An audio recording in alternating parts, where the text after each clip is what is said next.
Ladies and gentlemen, Your Excellencies, the COVID-19 pandemic continues to be a major risk to the humanity.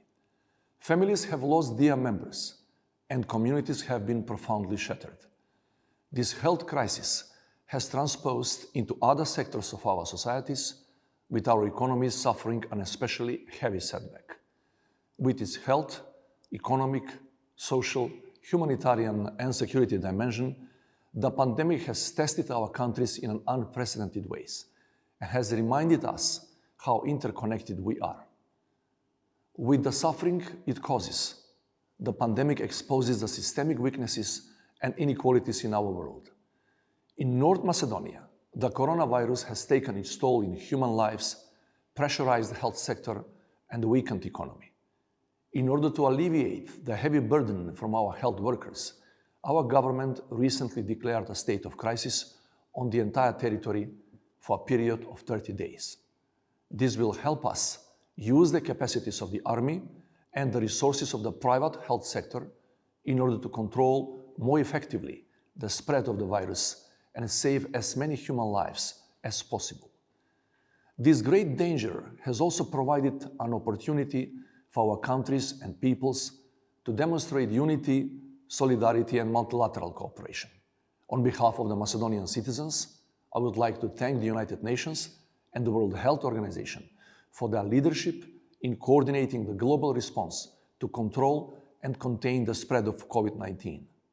In the same time, we are grateful to all the countries and organizations that have supported us with medical equipment, materials, and shared knowledge and experience. The pandemic also poses a moral challenge. The economy may suffer, but human lives are infinitely precious. So saving human lives should take precedence over everything else. In the same time, our efforts to control the spread of the virus must not be at the expense of the fundamental rights and freedoms. This includes healthcare and economic stimulus to be provided to everybody in need.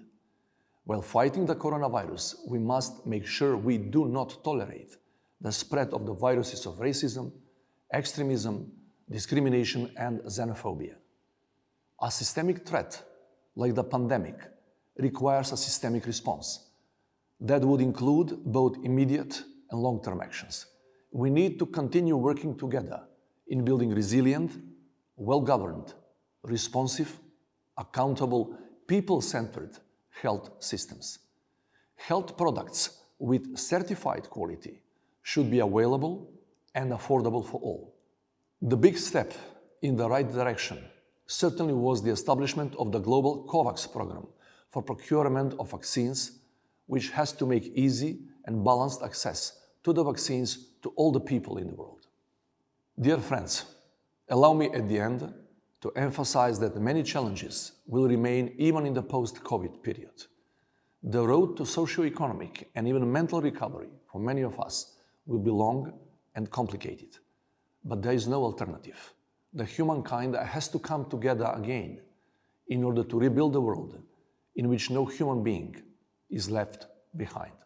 Thank you for your attention.